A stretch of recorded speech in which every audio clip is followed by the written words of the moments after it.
Jess from Sunflower Dairy, and I'm here to talk to you about dahlias and cut flowers and how to store your dahlia tubers. Alright, so I have dahlia tubers here that I dug up this fall.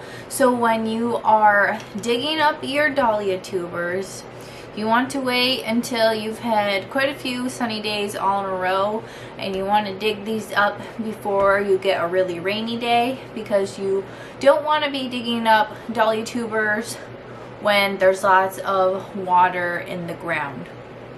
The reason why you want to dig up your dahlia tubers, especially if you're in a zone lower than like zone 8, I am in zone 6. And we have to dig up dahlia tubers before we get a hard freeze that freezes the ground completely. So dahlia tubers, we have to dig up right around the time that we get our first frost. So I dug these up a few weeks ago, and so now I'm just getting these prepared for storing them for the winter. So when I dig up my dahlia tubers, all I do is I dig them up with a shovel and a pitchfork very carefully. I usually plant my dahlias in raised beds, so it makes it a lot easier, so that, you know, the ground is a lot looser in a raised bed. If you're planting dahlia tubers in the ground, a lot of times if that ground isn't amended with lots of compost and leaves and keeping that soil aerated so it's easier to dig them up, then it's going to be a lot harder to dig them up. So that's why I plant my dahlia tubers in raised garden beds instead of directly in the ground, because it just makes it way easier to dig them up when it's time to dig them up in the fall. So right now I am preparing my dahlia tubers for winter storage. So when you're digging up your dahlias, you want to make sure that there's not any damage. So you want to make sure all your tubers are connected, they're not broken, and that you have different spots where your plants will be growing out of. But the main thing is to make sure that there's no damage on these, and making sure that there's no broken or rotten pieces that will go bad when they are in storage. So we are going to be checking all of that on all of these tubers, and then we are going to be labeling them and then zip tying the kinds of different varieties to each of the dahlia tuber clumps.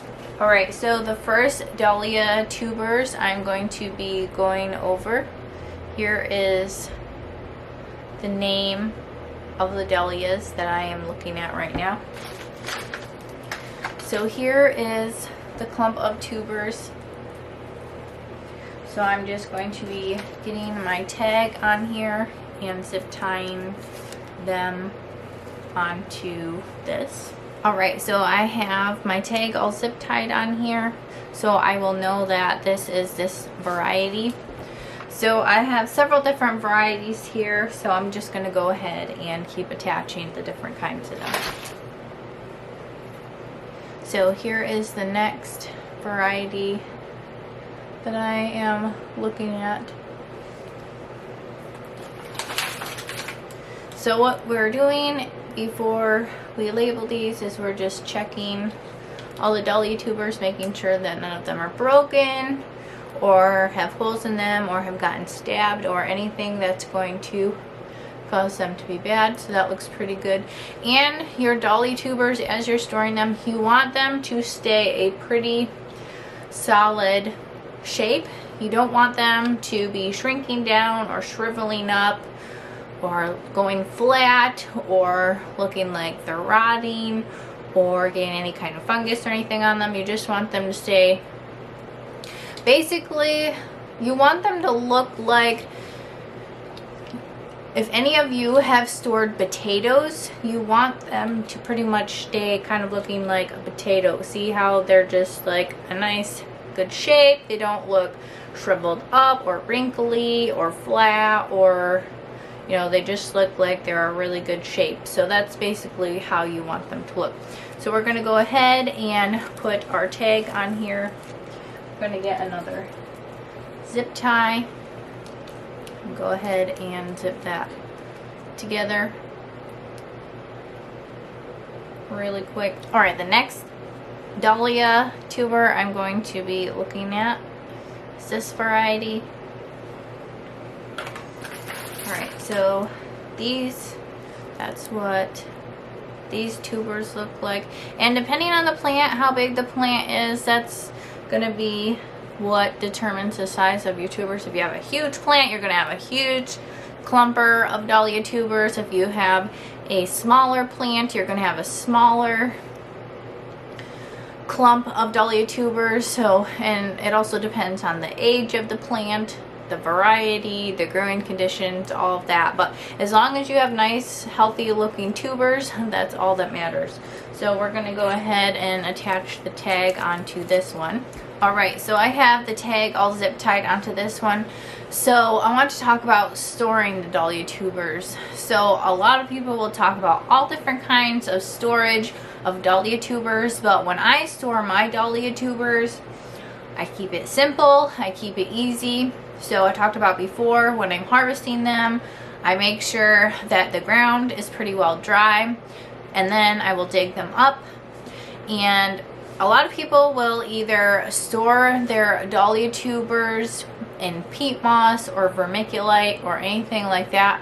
But a lot of people who do that, they will clean their Dahlia tubers off and wipe them down and everything, which I don't do that, because the more you're handling your Dahlia tubers, the more likely they're going to accidentally split or get broken or any of that. Or if you clean them off, then, you know, a lot of times, depending on how you're cleaning them, they might hold a lot of moisture. So after I dig them up out of the ground, I leave the soil. I will show you on these ones. I leave the soil for the most part pretty much on my Dahlia tubers. For the most part, I'll just shake them off like so, getting most of the dirt off after I harvest them. But I will leave, you know, the clumps of dirt in between the Dahlia tubers, I will leave that there.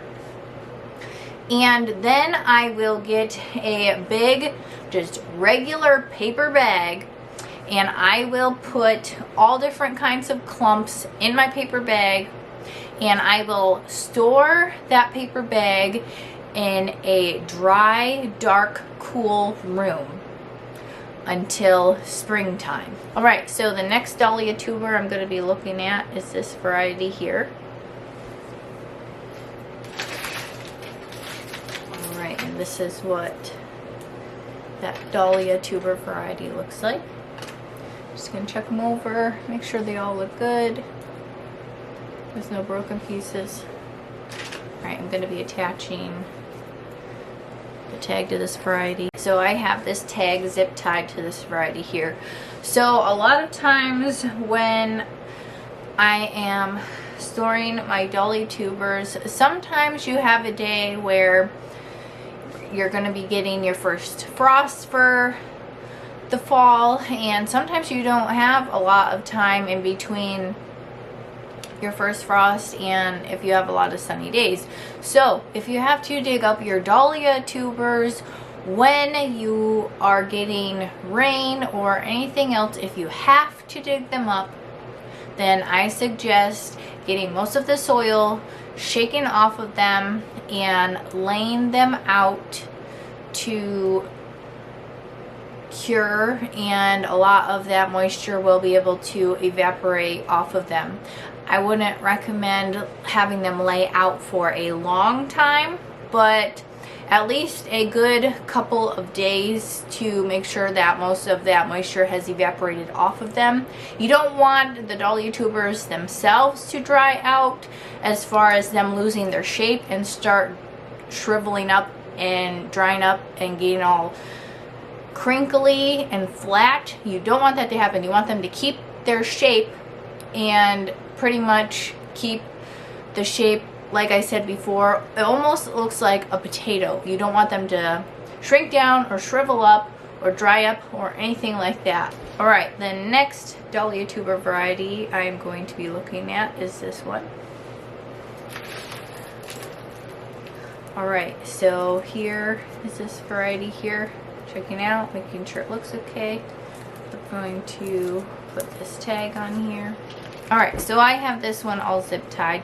So dahlias, I use dahlias like crazy in the summertime with cut flowers. I do tons and tons of cut flowers for lots of different people. So lots of people love dahlias. It's a great variety to have. It's a flower that blooms later in the summer and into the fall. So it's a great thing for fall flower bouquets. So I love having dahlias for that. Plus there's so many different kinds of dahlias, and it's a lot nicer for cut flowers because unlike a lot of your just annual cut flowers, you can dig up the tubers and save them for the next year, which is really nice, especially if you are getting into tons of different varieties of dahlias. Then you don't have to keep buying tons and tons of plants. You can just keep saving your dahlia tubers and saving up all the different kinds of dahlias, and then you can keep replanting them. You don't have to keep purchasing them like you would have to do with just regular annual plants, because the dahlias have the tubers that you can save. Alright, this is the next dahlia tuber variety that I'm going to be looking at.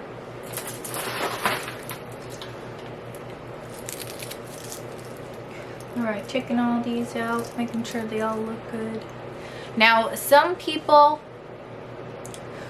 as your dahlia tubers year after year keep multiplying and getting bigger and bigger, because at some point your dahlia tubers are going to be like this big because of growing them year after year after year.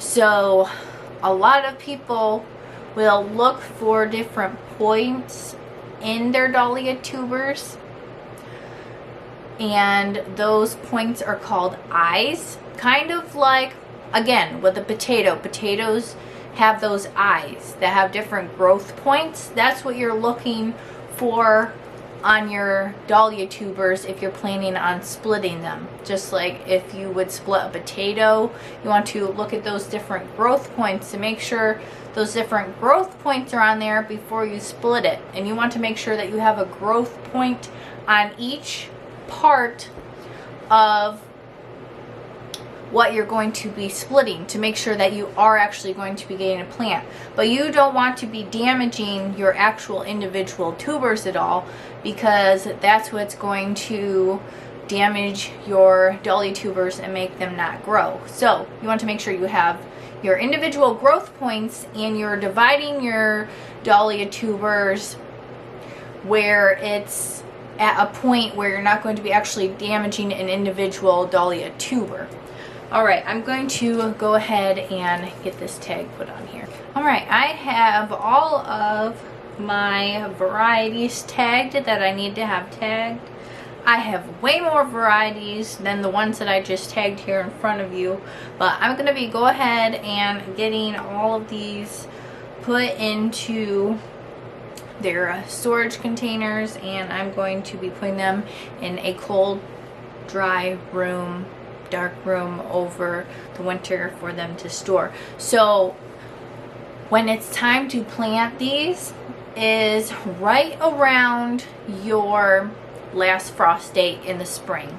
So for us, usually that's about Mother's Day in May is when our last frost date is. So right around there, you can go on like the Farmer's Almanac or any of those websites where you can type in your zip code in your growing zone, and then you can type in your last frost date.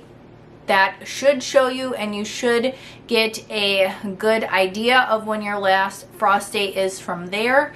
And a good way to keep track of that is get your estimated date and then look at 10 days before that date and 10 days after that date on the weather when it gets close to that date, and that's going to help you determine if it's a good time to plant them, especially if you're in a growing zone where it's very cold and the ground gets random freezes all the time. You want to make sure that the ground is warm enough to be planting out your dahlia tubers. So that is when I will be taking my dahlia tubers out of storage and replanting them, is near our last frost date in the spring. And when you pull out your dahlia tubers, usually over the winter they will start growing those little growth points and gain little eyes on them, and you will be able to see little spots on them where they're starting to grow. So that's a good indication that your dahlia tubers are still alive. Now, if you don't see that early in the winter time, don't, be scared that your dahlia tubers aren't storing correctly. Basically, you have to wait for your dahlia tubers to be ready to come out of hibernation in the spring. So as soon as they're ready, they're going to be sending out their little growth points. But as long as you're not seeing any drying out or shriveling up or rotting or fungus, and they're holding their shape pretty good, you should be pretty well okay. But once you start seeing those growth points, that's a pretty good indication that your dahlia tubers have survived. All right, I'm gonna go store these, and then I will go have you do something else with me. All right, all, I'm going to be putting some apple cider on the stove to simmer. So I'm gonna be adding a jar of apple cider. I'm gonna be adding 2 cinnamon sticks. I'm going to be adding a handful of cranberries. I'm going to be adding some sliced oranges.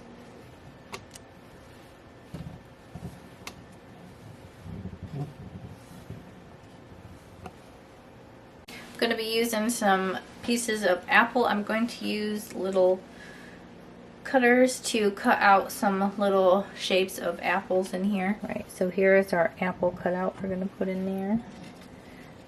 A few other little apple pieces.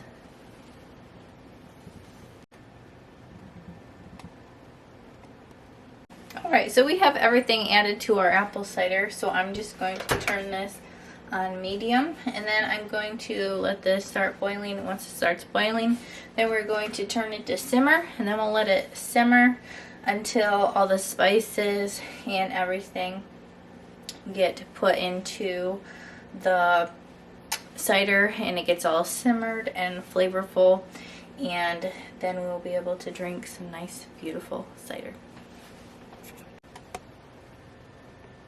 Alright, I'm going to be trying some of our cider here.